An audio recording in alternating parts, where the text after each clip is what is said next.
அத்தியாயம் 3.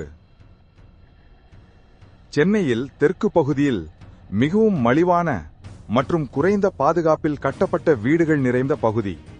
இங்கு வாழும் மக்களின் உயிருக்கு எந்த உத்தரவாதமும் இல்லை. இந்த வீடுகள் கடற்கரை ஓரத்தில் இருப்பதால் எப்போது வேண்டுமானாலும் ஒரு பேரழிவு நிகழலாம். இருப்பினும் கடற்கரை ஓரத்தில் மிகவும் சக்தி வாய்ந்த மற்றும் பழம் நிறைந்த ஒரு மாபெரும் காங்கிரீட் சுவர் கட்டப்பட்டிருக்கிறது. அதன் சுவரை தாண்டி சூரிய ஒளி கூட எப்போதுமே உள்ளே வராது. ஒரு கட்டிடத்தில் குறைந்தது 100 முதல் 150 குடும்பங்கள் வசிக்கும் அளவிற்கு சிறிய சிறிய அறைகள் மட்டுமே கட்டப்பட்டு மக்கள் வாழ்கின்றனர். அந்த கட்டிடத்தை பார்ப்பதற்கு ஒரு குருவிக்கூடு போன்று தோற்றமளிக்கும்.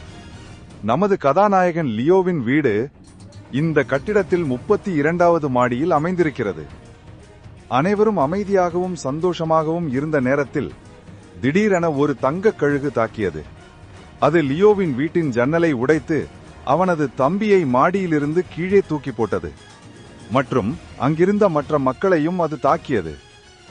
தன் தம்பியை அந்த கழுகு இவ்வாறு 32வது மாடியிலிருந்து வெளியே தூக்கி போடுவதை பார்த்த லியோ பதறிப்போய் தம்பி என்று கத்திக்கொண்டே அவனை பிடிக்க ஓடினான். அவன் அந்த கட்டிடத்திலிருந்து எகிரி குதித்த அதே நேரத்தில் அந்த கழுகு ஒற்றை கண்களால் அவனை பார்க்க, அப்போது அவனது உடல் சில்லிட்டது. அதை பார்த்த வீடியோ இருக்க என்ன செய்வது என்று தெரியவில்லை. ஆனால் அது வேகமாக லியோவை நோக்கி கத்திக்கொண்டே விரைந்தது. லியோ தன் கைகளை நீட்டி லின்னின் கையை தொட முயன்றால் அப்போ அந்த கழுகு லியோவை தன் கால்களால் பிடித்தது. அதன் கால்களில் இருந்த நகம் லியோவின் உடலில் கொத்தியதும் அவன் வலியால் ஆ என்று அரறினான். அப்போது திடீரென ஒரு சத்தம், ஏண்டா கத்துற என்று ஒரு குரல் கேட்டது. லியோ திடுக்கிட்டு எழுந்து அமர்ந்தவன் சுற்றிலும் பார்த்தான். அவன் படுக்கையில் அமர்ந்திருப்பதை கண்டான். ஓ, அப்படியென்றால் நான் இவ்வளவு நேரம் கனவு கண்டேனா என்றான். தன் அருகே தம்பி படுத்திருப்பதை பார்த்தான். அவனை பார்த்த பிறகுதான் அவனுக்கு உயிரே வந்தது. இவன் இங்கேதான் இருக்கிறானா? நல்ல வேளை, நான் பார்த்தது கனவாக இருந்ததினால் ஒண்ணுமில்லை. இதுவே நிஜத்தில் நடந்திருந்தால் என்று உடலை குலுக்கியவன் தன் தம்பி லியை பார்த்தான். லியோ, இன்னைக்கு எத்தனை மிருகத்தை கொன்றாய் என்று தூக்கத்தில் இருந்தபடி கேட்டான் லீ. அதற்கு தலையை சரித்தபடி, இன்னைக்கு நான் எந்த மிருகத்தையும் கொல்லல, ஆனால் ஒரு மிருகம்தான் உன்னை தூக்கிட்டு போயிருச்சு என்று லியோ கிண்டலாக கூறினான். அதை கேட்டவன், என்னை தூக்கிட்டு போயிருச்சா? நான் ஏண்டா உன் கனவில் வந்தேன் என்று அவன் கேட்டான். என் தம்பி என் கனவில் வராமல் வேறு எந்த கனவில்டா வருவான் என்று கூறியவன் அவன் தலையை தடவிவிட்டு எழுந்து சென்றான். லீக்கு 8 வயது இருக்கும்போது ஒரு மிருகத்தினால் தாக்கப்பட்டு அவனது 2 கால்களும் செயலிழந்து விட்டன. அதனால் அப்போதிருந்தே இப்போது வரை அவன் வீல்சேரில் தான் சென்று வருவான். லியோவின் குடும்பம் மிகவும் எளிமையான குடும்பம். அவனது தந்தை ஒரு சாதாரண பைப் மெக்கானிக் வேலை செய்பவர். தாயோ மற்ற வீடுகளில் சென்று வீட்டு வேலை செய்பவர். தம்பிக்கு ஏற்பட்ட உடல்நிலை பாதிப்பு லியோவின் மனதில் எப்போதுமே ஓடிக்கொண்டிருக்கும். அவன் எப்போதுமே படிப்பிலும் சரி, விளையாட்டு, சண்டை பயிற்சி என அனைத்திலும் முதல் நிலை வகிக்கிறான். இருப்பினும் அவன் மனதில் ஓடுவது எப்படியாவது ஒரு காவலர் வேலையை வாங்கிவிட வேண்டும், அதுவும் ஏரியல் மார்ஷல் குழுவில் எப்படியாவது சேர்ந்து விட வேண்டும் என்பதுதான் அவனது நீண்ட நாள் ஆசை. ஏனெனில் அந்த சாதாரண காவலர் வேலைக்கு சென்றாலே மாதத்திற்கு 4000 to 6000 டாலர்கள் வரை அவனால் சம்பாதிக்க முடியும். அந்த பணமே அவன் குடும்பம் நன்றாக வாழ்வதற்கு போதுமானது. அதனால்தான் அவன் அந்த வேலைக்காக அரும்பாடுபட்டு படிக்கிறான். ஆனால் அந்த வேலை கிடைப்பது அவ்வளவு சாதாரண விஷயமில்லை. பள்ளியில் படிக்கும்போது நடக்கும் சண்டைகளில் முதல் 10 இடத்திற்குள் வருபவர்களுக்குத்தான் அந்த வேலைக்கு முக்கியத்துவம் கொடுப்பார்கள். அதோடு ஏரியல் மார்ஷல் டவரில் நடக்கும் சில சோதனைகளில் வெற்றி பெற்றால்தான் அவனுக்கு அந்த வேலையும் கிடைக்கும். இதை தெரிந்து கொண்ட லியோ தனது 12 வயதிலிருந்து 5 வருடங்களாக கடுமையாக போராடி உழைத்து முன்னேறி கொண்டிருக்கிறான். இப்போது அவன் அனைத்து பயிற்சிகளிலும் நன்றாக தேர்ச்சி பெற்றிருக்கிறான். படுக்கையிலிருந்து எழுந்த லியோ வேகமாக குளியலறைக்கு சென்று குளிக்கத் தொடங்கினான். குளித்து முடித்துவிட்டு அவன் வெளியில் வருகையில் அவனுக்கு சூடாக அவனது அம்மா சாப்பாடு பரிமாறினாள். அவனது அப்பாவோ, நான் கிளம்புறேன், மணியாச்சு என்று கூறி வெளியில் சென்றார். இவ்வளவு சீக்கிரமா என்ற லியோ அவன் தந்தையை பார்க்க அவர் அருகில் இருந்த துணியால் தன் கைகளை துடைத்து கொண்டே, இல்லப்பா, கொஞ்சம் முன்னாடியே போனா இன்னைக்கு ஓவர் டைம் பார்க்கலாம், இன்னைக்கு கொஞ்சம் வேலை அதிகமா இருக்கும், இல்லைன்னா நான் சாயந்தரம் வர லேட் ஆயிடும் என்றார். அதை கேட்ட லியோவுக்கு மனம் சிறிது வலித்தது. ஏனெனில் அவரது உடல் மிகவும் மெலிந்து கொண்டே போனது. சம்பாதிக்கும் பணம் முழுக்க லியோவின் பள்ளிக்கு பணம் கட்டுவதிலேயே அவர் ஈடுபட்டார். ஆகையால் அங்கு அவன் தம்பி மற்றும் தாய் என யாருக்கும் எந்த ஒரு மருத்துவ செலவும் செய்ய முடியவில்லை. அனைத்து செல்வமும் லியோவுக்காகவே அவர்கள் செய்தனர். அதை பார்த்து வருத்தப்பட்டவன், சரிப்பா, பத்திரமா போயிட்டு வாங்க என்று கூறினான்.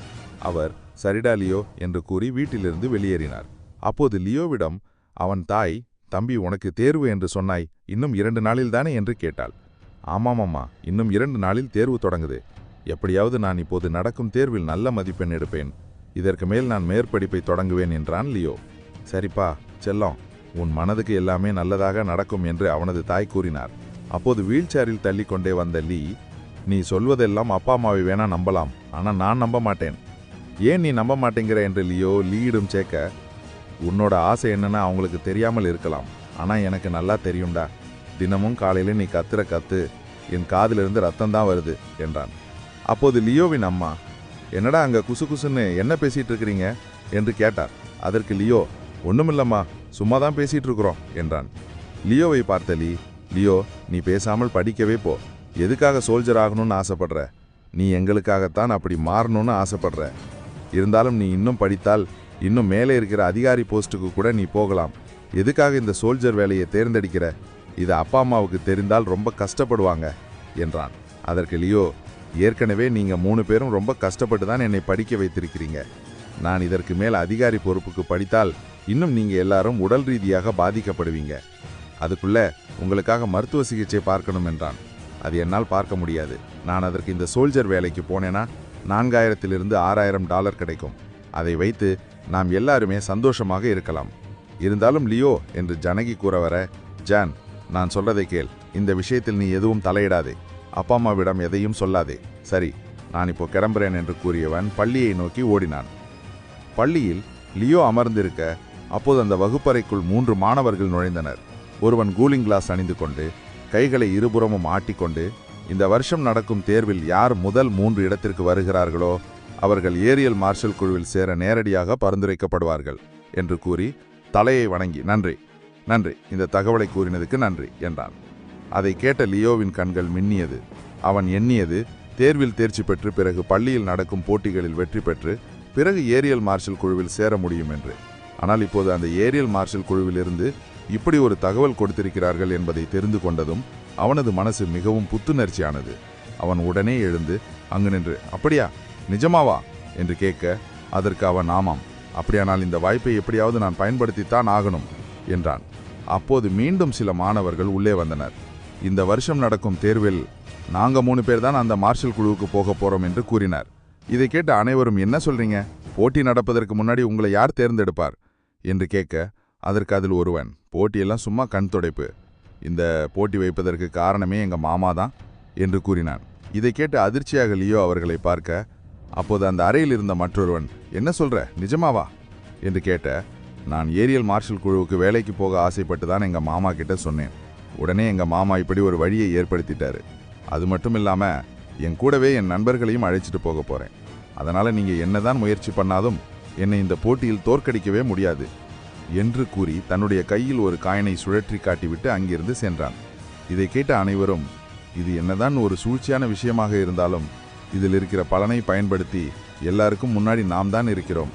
எப்படியாவது இதில் சேர்ந்து முதலிடத்திற்கு போய்விட்டால் நம்ம ஏரியல் மார்ஷல் குழுவுக்கு சேர்க்காமல் அவர்களால் விட முடியாது என்று எண்ணியவன் எதுவும் கூறாமல் அமர்ந்து கொண்டான்.